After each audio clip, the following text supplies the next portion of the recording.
লোকসভা নির্বাচনে জয়লাভ করার পর আগরতলা রাজপথে মিছিল করল ভারতীয় জনতা পার্টি।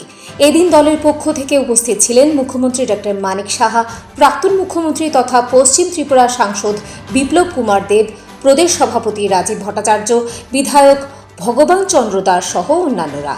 আগরতলা পুর নিগমের মেয়র তথা নবনির্বাচিত রামনগর বিধানসভা কেন্দ্রের বিধায়ক দীপক মজুমদার সহ ভারতীয় জনতা পার্টি দলের একনিষ্ঠ কর্মীরাও উপস্থিত ছিলেন এই মিছিলে।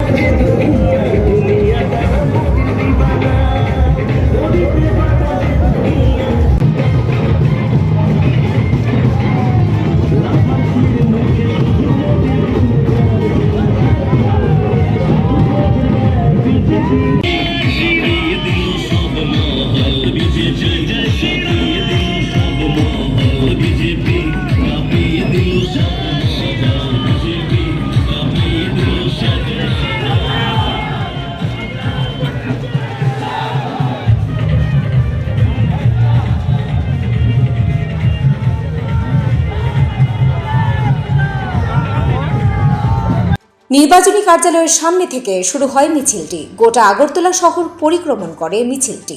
ব্যুরো রিপোর্ট, প্রগতি নিউজ টিভি।